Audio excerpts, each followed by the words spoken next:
చూడండి. నమో వెంకటేశ, నమో తిరుమలేశ. రండి బాబు రండి, నేడే చూడండి. రండి బాబు రండి, నేడే చూడండి. నేను చెప్పానా? ఇదే మాట ఇంతకు ముందు చెప్పానా? నేను చెప్పానా? అది నేను చెప్పానా? అట్నే అన్నా. నమస్కారం అండి, టూరింగ్ టాకీస్కి స్వాగతం. ఇప్పుడు మనం మెన్స్ కదా, అంటే మనం జెంటిల్మెన్స్ కింద లెక్క. మెన్ జెంటిల్మెన్ అనమాట. ఏటీడికి సడన్గా జెంటిల్మెన్ ఎందుకు గుర్తొచ్చాడు అనుకుంటున్నారా? అంటే ఇప్పుడు మరి జెంటిల్మెన్ సినిమా వస్తున్నది కదా, అందుకే గమొచ్చడు గుర్తొచ్చినది. మరి లాంగ్ బ్యాక్ మన రోబో శంకర్ ఫస్ట్ మూవీ జెంటిల్మెన్, ఇప్పుడు మన నానిబాబు లేటెస్ట్ మూవీ జెంటిల్మెన్.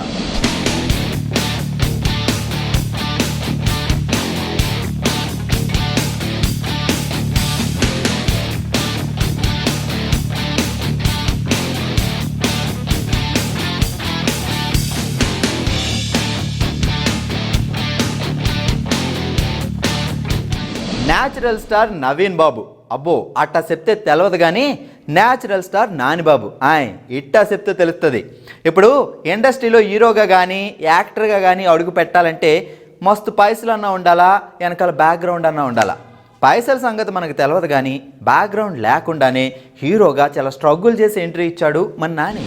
యాక్టర్గా మనం చూసే వాళ్ళని నమ్మించడానికి కారణం ఏంటంటే మనం ఎక్కడో మన వదిలేసి ఆ పాత్ర ఎలా ఉంటుంది, ఆ రోల్ని అర్థం చేసుకొని పర్ఫామ్ చేస్తాం. కాబట్టి మనని వదిలేసామంటేనే దాని అర్థం we are being somebody else. And once నాకు ఆ రోల్ నేను ప్లే చేసడం అయిపోయిన తర్వాత for me it's all about the film. అంటే ఇప్పుడు నాకు జెంటిల్మెన్లో నాని కాదు, ఆర్ నేను కాదు, జెంటిల్మెన్లో జయే నాకు. For me Gentleman is very dear, not the role. ఇప్పుడు I won't be worried about Jay at all through, during the release. I'll be worried about the film. For me, that's my film now. నేను జైగా చేశాను కాబట్టి నా film కాదు.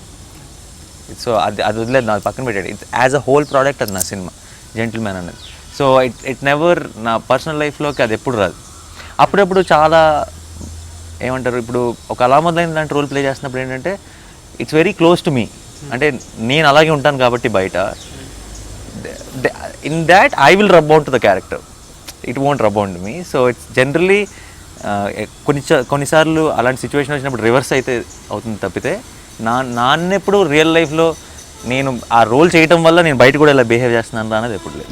చిన్నప్పటి నుంచి నానికి మణిరత్నం గారి సినిమాలు అంటే చాలా ఇష్టం. ఆయన సినిమాలు చూసి చాలా ఇన్స్పైర్ అయిపోయి డైరెక్టర్ అవ్వాలి అనుకునేవాడట.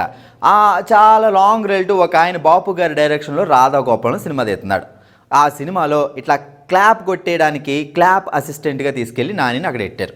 అట్టా బాపు గారి దగ్గర, ఆ తర్వాత నితిన్ హీరోగా వచ్చిన అల్లరి బుల్లోడ్ సినిమాకి రాఘవేంద్రరావు గారి దగ్గర, ఆ తర్వాత విష్ణు హీరోగా వచ్చిన డి సినిమాకి శ్రీను వైట్లో గారి దగ్గర, ఆ తర్వాత అస్త్రం సినిమాకి సురేష్ కృష్ణ గారి దగ్గర అసిస్టెంట్ డైరెక్టర్గా డైరెక్షన్ డిపార్ట్మెంట్లో పనిచేసిండు.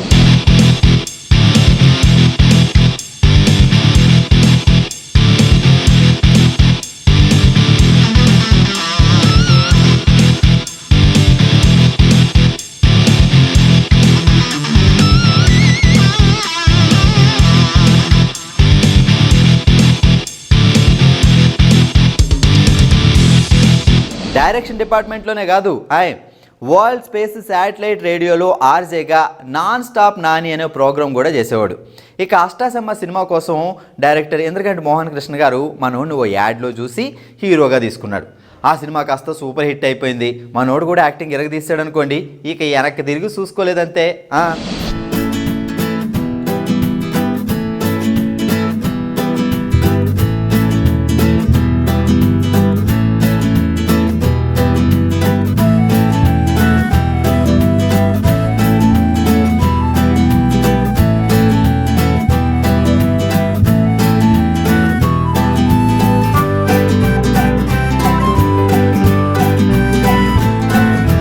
మనలో మ్యాటర్ ఉండాలి కానీ మ్యాన్ నుంచి జెంటిల్మెన్ అవడం అంత పెద్ద కష్టం ఏం కాదండి. మ్యాటర్ ఉన్న హీరో కాబట్టే ఇంత స్టార్ హీరోగా ఎదిగిపోయాడు. 2008లో సినిమా చేసిన ఫస్ట్ డైరెక్టర్ డైరెక్షన్లోనే ఇప్పుడు 2016లో జెంటిల్మెన్ సినిమా చేస్తున్నాడు. ఇంతకీ ఈ సినిమాలో మనోడి క్యారెక్టర్ పాజిటివా నెగిటివా అనేదే సస్పెన్స్ అంట. మోహన్ గారితో is a bundle of positive energy. అంటే నేను ఇప్పుడు దాకా పనిచేసిన వాళ్ళు అంతా అన్నిటినీ పాజిటివ్, అసలు ఏం జరిగినా సరే, ఎంత ప్రాబ్లం వచ్చినా లొకేషన్లో మొత్తం పాజిటివ్గా తీసుకునే వ్యక్తి ఆయనే. నేను చూసిన అందరిలోకి అంటే ఏ మాత్రం టెన్షన్ ఉండదు, ఫుల్. సో ఆయనతో ఫస్ట్ అష్టాచమ్మకి ఎంత ఎంజాయ్ చేసాం, నేను కానీ, శ్రీని కానీ, స్వాతి కానీ, మొత్తం టీం అందరం బాగా ఎంజాయ్ చేసాం. ఆ తర్వాత సినిమాలు చేసినప్పుడల్లా నాకు అనిపిస్తుండేది మళ్ళీ మేమిద్దరం కలిసి చేస్తే బాగుంటుందని ఎప్పటి నుంచో నేను వెయిట్ చేయడం జరిగింది. బట్ ఆయన ఏంటంటే కథకి, ఆయన దగ్గర ఒక కథ ఉండి ఆ కథకి నాని బాగుంటాడు అంటే చెప్తే నానిని అప్రోచ్ అవ్వడాను. అండ్ ఆయనకి తెలియకుండా ఏంటంటే ఇది నానికి ఆబ్లిగేషన్ లాగా ఉండకూడదు, నానిని ఇబ్బంది పెట్టకూడదు. లేదంటే ఇప్పుడు ఆయనకి కూడా ఎక్కడో తెలుసు, ఆయన కనుక నన్ను అప్రోచ్ అయితే నేను చేస్తాను. అండ్ బట్ ఆ కథ నచ్చితేనే నాని చేయాలని ఆయన కూడా ఎక్కడో ఫిక్స్ అయ్యాడు. మధ్యలో 1-2 సార్లు చిన్న ఐడియాలు ఏదో డిస్కస్ చేసినా సరే ఐడియాని మించి నెక్స్ట్ లెవెల్కి వెళ్ళా ఏది కూడా. సో నేను ఎప్పటి నుంచో అనుకుంటున్నాను, but I also wanted him to say that ఇది నువ్వే చేస్తే బాగుంటుందని, అంటే అన్ని ప్రమాణానికి సెట్ అయితే చేద్దామని. అంటే మధ్యలో మీరు ఎప్పుడు అప్రోచ్ అవ్వలేదా లెట్స్ వర్క్ టుగెదర్? లేదు, మనం I was busy with my own film. But whenever Ashta Chamma గుర్తొచ్చిన దాని గురించి ఏమైనా మాట్లాడుకున్నా సరే, ఇట్స్ బీన్ సో లాంగ్, కలిసి ఏదైనా చేయాలి అన్న ఒక చిన్న ఎక్సైట్మెంట్ ఉండేది. అండ్ ఫైనల్గా ఒకరోజు ఫోన్ చేశారు, ఇలా నేను ఒక కథ విన్నాను అండ్ నాకు చాలా చాలా నచ్చింది and I can completely adapt it and మనకి కావాల్సినట్టుగా చేసుకోవచ్చు. నన్ను బాగా ఎక్సైట్ చేసింది and I thought only you can play it అన్నట్టు. So I was excited. అంటే వాట్ ఆయన ఆ మాట అనేటప్పటికి అది ఏంటి వినాలన్న ఒక ఎక్సైట్మెంట్ స్టార్ట్ అయింది. అండ్ దెన్ తర్వాత డేవిడ్ నాథన్ ఈ సినిమాకి కథ అందించిన ఆయన వచ్చి నాకు కథ చెప్పడం జరిగింది. అండ్ కథ విన్న వెంటనే బాగా నచ్చేసింది. సో ఇమీడియట్గా ఫోన్ చేసి మోహన్ గారితో డిస్కస్ చేశాను. ఆయన అన్నాడు, బట్ యూ హోల్డ్ ఇట్, నేను 1 month నాకు ఒకసారి టైం ఇవ్వు, దీన్ని కొంచెం చేంజ్ చేసేసి నేను కంప్లీట్గా నేను అనుకుంటా నేను ఎలాగైతే ఈ సినిమాని చూస్తున్నానో దాంట్లోకి తీసుకొచ్చి ఒకసారి నరేట్ చేస్తానండి. సరే 1 month తర్వాత వచ్చి ఫుల్ నరేషన్ ఇచ్చాడు. అండ్ నరేషన్ ఇచ్చిన వెంటనే అసలు అంటే అంత ఎంజాయ్ చేసి కథ వింటూ ఎంజాయ్ చేసి చాలా రోజులైంది. అంటే ఎంజాయ్ అంటే ఊరికే ఎంటర్టైన్మెంట్ కామెడీ వల్ల కాదు, something which is so gripping and engaging till the end.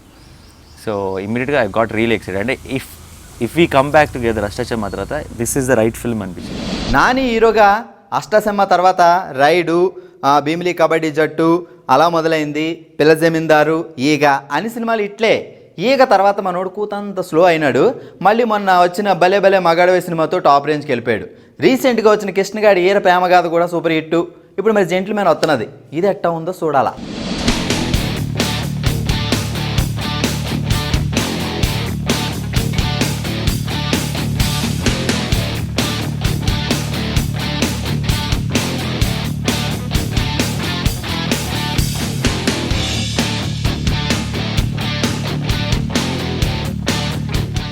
లేడే చూడండి. నమో వెంకటేశ, నమో